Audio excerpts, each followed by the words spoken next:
ونسلم على سيدنا ومولانا محمد رسوله النبي الأمين المكين الحنين الكريم الرؤوف الرحيم وعلى آله الطيبين والطاهرين وصحبه الإكرام المتقين المخلصين. أما بعد، أعوذ بالله من الشيطان الرجيم. بسم الله الرحمن الرحيم. لا تقدموا بين يدي الله ورسوله. صدق الله مولانا العظيم. غوث اعظم بمنی بے سر و سامہ مددے، قبلہ دی مددے، کعبہ ایمان مددے. محترم حاضرین و سامعین، السلام علیکم ورحمۃ اللہ تعالی وبرکاتہ. وعلیکم السلام ورحمۃ اللہ وبرکاتہ. ان اللہ وملائکتہ یصلون علی النبی یا ایھا الذین آمنوا صلوا علیہ وسلموا تسلیما. اللهم صل على سيدنا حبيبنا مولانا محمد صلاة وسلام عليك يا سيدي يا حبيبي يا رسول الله صلى الله تعالى عليه وسلم. محترم حاضرین السامعین، آج ناموس رسالت کی بارے میں جو ہے انشاءاللہ گفتگو چند منٹ کی ہوگی،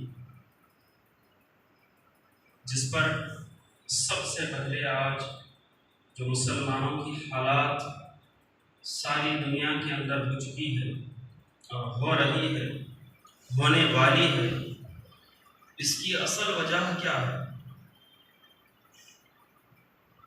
اللہ کریم نے ارشاد فرمایا، لوگوں تم پر جو بھی مصیبتیں آتے ہیں، سورہ توبہ کے اندر تم پر جو بھی مصیبتیں آتے ہیں وہ تمہارے اپنے ہاتھوں سے کیے ہوئے اعمال ہے.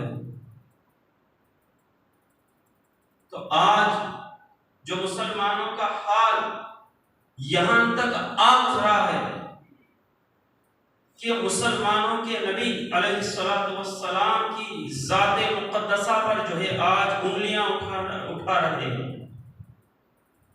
اس سے بڑی بدبختی ہماری قوم کی کیا ہو سکتی ہے میرے دوستوں؟ آج ہم صرف تقاریر کے معاملات میں بھی ایک رسم ادا کر رہے ہیں، سلام کے معاملے میں ایک رسم ادا کر رہے ہیں، نمازوں کے معاملے میں بھی ایک رسم ادا کر رہے ہیں. ہمارے بزرگان دین اولیاء اللہ ہمیں رسمی اسلام نہیں عطا کیا ہے، ہمیں حقیقتی اسلام عطا کیا ہے.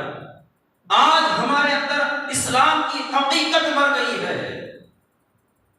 اس لیے آج ہم ٹوپی، داڑھی، امامہ اس کو اسلام سمجھے ہوئے ہیں. نماز، حج، روزہ اور زکات کو ہم اسلام سمجھے ہوئے ہیں. اور اسلام صرف چار دیوار کی مسجد میں، چار دیوار کے مدرسوں کے اندر رکھ دیا گیا ہے. یہ یزیدی کارنامہ تھا. حسین علیہ السلام کو نکلنے کی ضرورت کیا تھی؟ یہ ناموس رسالت کے لیے ہی نکلے تھے. آپ کربلا بپا ہوا ناموس رسالت کی بقا کی خاطر. میرے دوستوں، اللہ کریم ارشاد فرماتا ہے سورہ حجرات کے اندر، یا ایھا الذین آمنوا لا تقدموا بین یدی اللہ ورسولہ. اے ایمان والو، دیکھیے اللہ کس کو خطاب کر رہا ہے میرے دوستوں؟ بولیے کس کو خطاب کر رہا ہے بھائی؟ میرا زیادہ جو ہے میں ٹیچر کے حساب کرتا ہوں، میں تقریر میں بھاگ جانے والا آدمی نہیں. آپ بھی ذرا بولے تو سمجھ میں آتا، کیونکہ آج کل ایسے تقریر کر کر کے کوئی بدلا نہیں، اس لیے تو حالات یہاں تک آ گئی. ہم کو زیادہ آج علم کی ضرورت ہے. معاشرہ ہمارا علم سے خالی ہو گیا ہے، صرف رسومات کو، خرافات کو ادا کرتے ہوئے ہم اسلام کو مردہ بنا دیے ہیں۔ اور میرے دوستوں، کیا کہہ رہا تھا میں؟ یا ایھا الذین آمنو، اس کا مطلب کیا ہے؟ یہ میرے یار کا کلام ہے، اللہ کا کلام ہے۔ اب دیکھیے، نیوز میں اگر کوئی بدبخت لیڈر یہ اعلان کرے گورنمنٹ کہ آج مسلمانوں کے لیے خاص پیغام دیا جائے گا، کتنے لوگ جو ہے سارے کام کاج کو چھوڑ کر اس ٹائم پہ حاضر ہوتے نہیں ہوتے یا نہیں ہوتے؟ سمجھ میں آ رہی ہے بات؟ کہ میرے دوستوں، کیوں بیٹھتے ہیں ہم مسلمان وہاں ٹی وی کے سامنے جا کر، نیوز کے سامنے؟ اس لیے کہ مسلمانوں کے لیے کوئی پیغام ہو رہا ہے۔ اب کوئی بدبخت جو حکمران بن کے بیٹھا ہے ہمارے اپنے جو ہے ووٹوں سے، اس کی بات سننے کے لیے سارے مسلمان توجہ صرف ٹی وی کے اوپر، اس کی بات کے اوپر توجہ دیتے ہیں۔ کس کے لیے؟ مسلمانوں کا پیغام کے۔ اب میرے آقا علیہ الصلوۃ والسلام کی پیاری زبان مبارک سے اللہ کہلوا رہا ہے، میرے حبیب، میرے بندوں کو، آپ کے امتیوں کو، آپ کے کلمہ پڑھنے والوں کو میرا پیغام پہنچاؤ۔ یا ایھا الذین آمنو، اے ایمان والو، لا تقدموا بین یدی اللہ ورسولہ، اللہ رسول سے آگے نہ بڑھا کرو، آگے نہ بڑھا کرو۔ پتہ کیا چل رہا ہے؟ اب حضور کو تو دیکھے ہیں نا، اب حضور علیہ الصلوۃ والسلام سے تو آگے بڑھ سکتا ہے آدمی، کیونکہ حضور علیہ السلام کو دیکھے ہے۔ خدا فرماتا ہے مجھ سے بھی آگے نہ بڑھو، مجھ سے بھی آگے نہ بڑھو۔ صحابہ کرام کا طرز عمل کیا تھا؟ آیت کب نازل ہوئی؟ رمضان کا مہینہ تھا، ایک تفسیر میں جو ہے بقرہ عید کا دن تھا، اور رمضان کا مہینہ ایک دن پہلے ہی روزہ رکھ لیے صحابہ کرام۔ حضور علیہ الصلوۃ والسلام روزہ نہیں رکھے تھے، ابھی چاند نظر نہیں آیا تھا، تو اللہ کریم نے آیت نازل کر دیا۔ اب روزہ کس کے لیے رکھا جاتا ہے میرے دوستوں؟ روزہ کیا ہے؟ عبادت ہے نا۔ کس کی عبادت ہے؟ بولیے کس کی؟ نوجوانوں، اللہ کی۔ آج نوجوان جو ہے وہ کھولنا ہے، نوجوان امپورٹنٹ ہے آج مسلمان کے لیے۔ نوجوانوں کو دیکھ کر میرے آقا خوش ہو جاتے ہیں۔ کس کے لیے؟ اللہ کے لیے۔ اب خدا کے لیے روزہ، اب خدا فرماتا ہے انڈائریکٹلی، اس کا موٹی زبان میں جواب، روزہ نہ رکھو، روزہ نہ رکھو۔ مولا کیوں؟ تیری ہی عبادت ہے نا۔ تو خدا فرما رہا ہے کہ اے لوگوں، میں تمہاری عبادت کا محتاج نہیں، میں تمہاری عبادت کا محتاج، تمہاری نمازوں کا، تمہاری تسبیحات کا محتاج نہیں ہوں۔ مولا پھر کیا ہے؟ میرے حبیب کی سنت کو تم عمل کرو۔ میں دیکھنا چاہتا ہوں کوئی میرے حبیب سے آگے نہ بڑھے، میرے حبیب سے کوئی آگے نہ بڑھے۔ تو یہاں ہمیں سوچنا چاہیے، جو بندہ اللہ کی عبادت میں مصطفیٰ سے پہلے عمل کر لیا تو خدا فرماتا ہے تیری عبادت کو مردود کر دوں گا، اور تو اگر ایسا ہی کیا تو تجھے بھی مردود کر دوں گا، اور تو خود بے ایمان ہو جائے گا۔ تو خدا جب اپنی عبادت کو رسول کی عبادت کے ساتھ جو ہے یہ جوڑ رہا ہے کہ میری عبادت صرف مصطفیٰ کی عبادت کے ساتھ ہی قبول ہو سکتی ہے، تو پتہ چلا جب اللہ کی عبادت مصطفیٰ کے وسیلے سے سنت کے بغیر قبول نہیں، تو میرے مصطفیٰ کی بارگاہ میں اگر کوئی زبان درازی کرے وہ بے ایمان کا ایمان بھی قبول نہیں ہے۔ سمجھ میں آ رہی ہے بات؟ اب آئیے، مسئلہ اٹھا تھا کیا تھا؟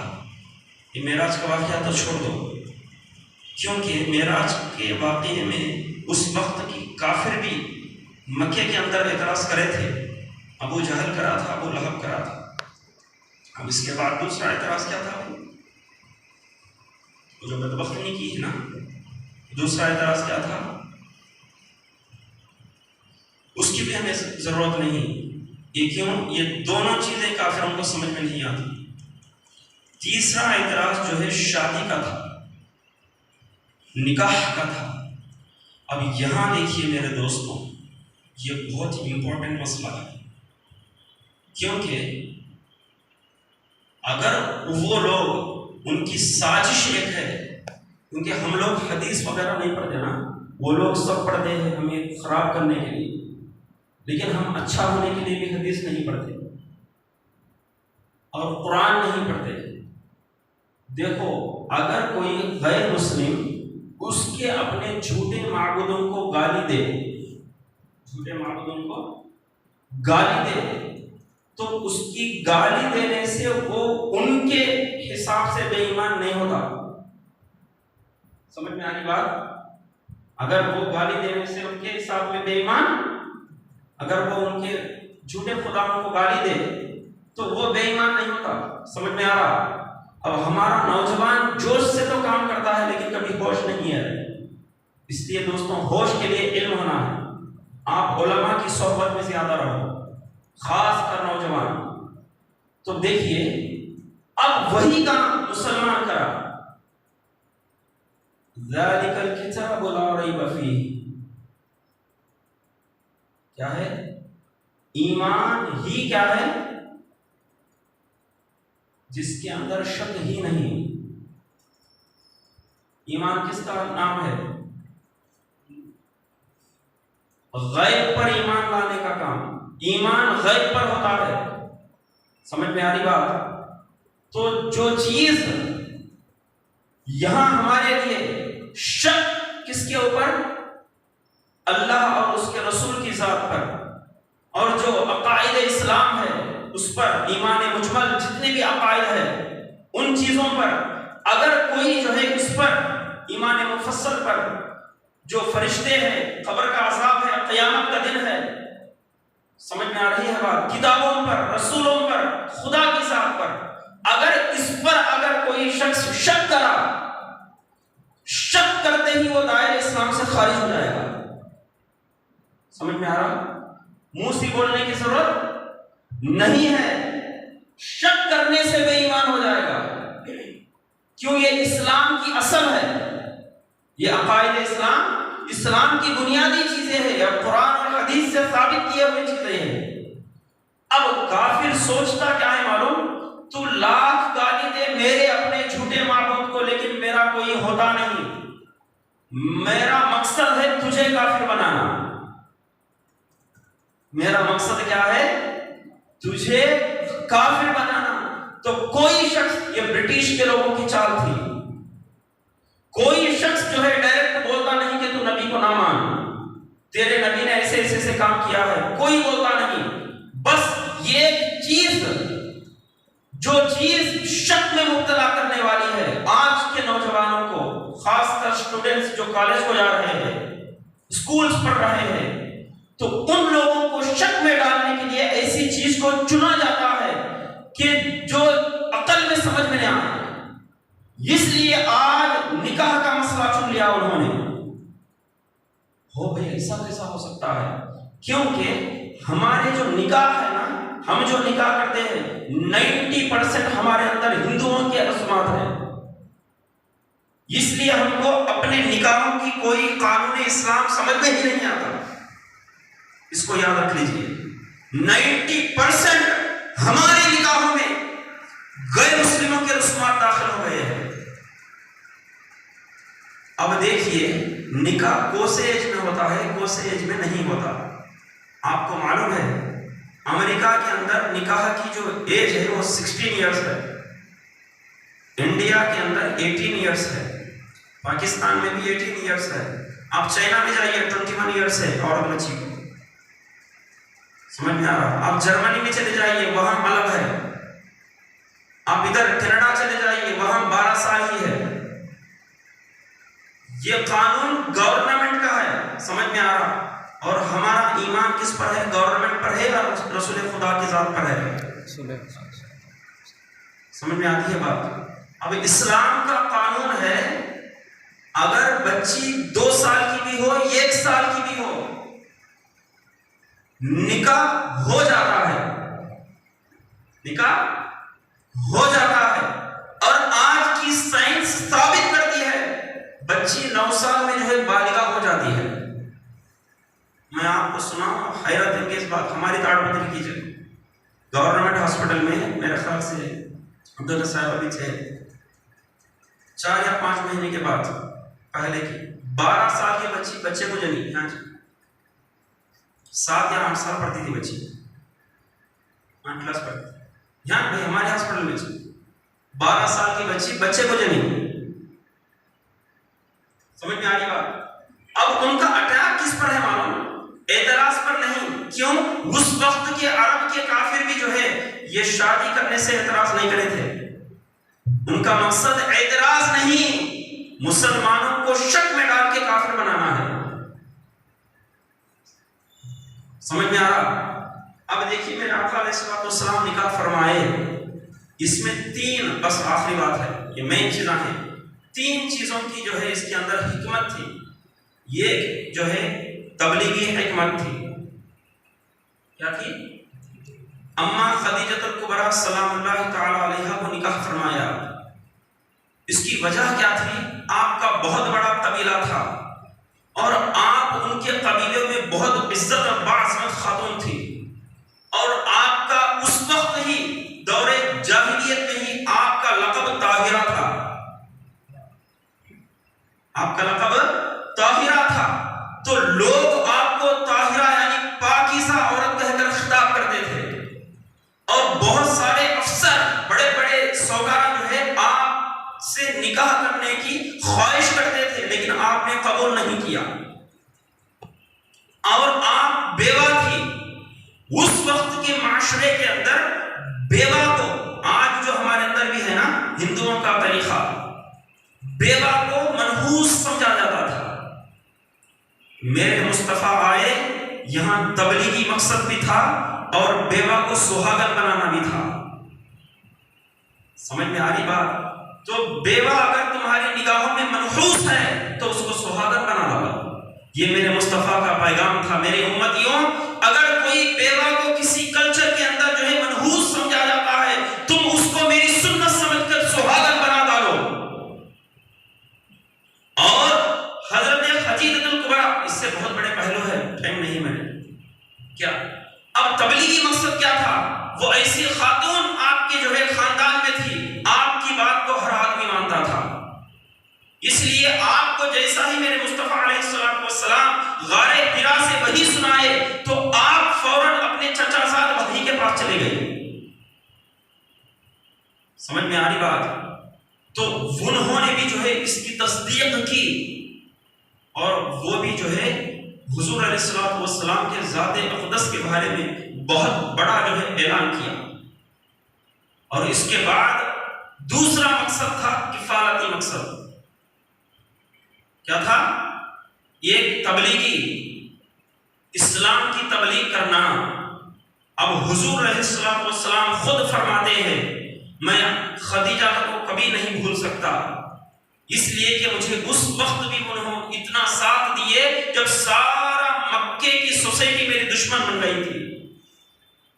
اور خدیجہ الکبریٰ رضی اللہ تعالی عنہا جب میرے آقا علیہ الصلوۃ والسلام غمگین ہو کر گھر میں تشریف فرما تھے کہ آپ نے عرض کیا یا رسول اللہ کیوں اس طرح جو ہے غمگین ہے؟ تو میرے مصطفیٰ نے فرمایا میری قوم مجھے مانتی نہیں، تو میرے آقا علیہ السلام وہ مجھے تنگ کر رہی ہے۔ میرے آقا علیہ الصلوۃ والسلام کے پیارے دیوانوں، حضرت خدیجہ الکبریٰ رضی اللہ تعالی عنہا نے اس وقت ایسا اعلان کیا آقا میرا سارا مال آپ کے قدموں پہ قربان ہے، آپ جتنا چاہیے دین کے لیے خرچ کر دیے۔ یہ خدیجہ الکبریٰ رضی اللہ تعالیٰ عنہ کی بہت بڑی قربانی تھی، آپ سب سے بڑی کروڑ پتی تھی عورتوں میں مکے کے اندر۔ سمجھ میں آ رہی بات؟ اور مکے کی پاپولیشن اس وقت 10 لاکھ پبلک تھے، اس دور میں 10 تھا جب یہ مکہ، اب 10 لاکھ پبلک کے اندر اتنا بڑا سٹی، تو کس طرح ہونا چاہیے تھا ماحول۔ اب دوسرا مقصد تھا کفالتی مقصد۔ اب یہ کفالت کس کے لیے تھا؟ جو غریب لاچار ہوتے ہیں، جو طلاق شدہ عورتیں جن کو غریبی تھی اور شوہر جن کا انتقال ہو گئے تھے، حضرت ام حبیبہ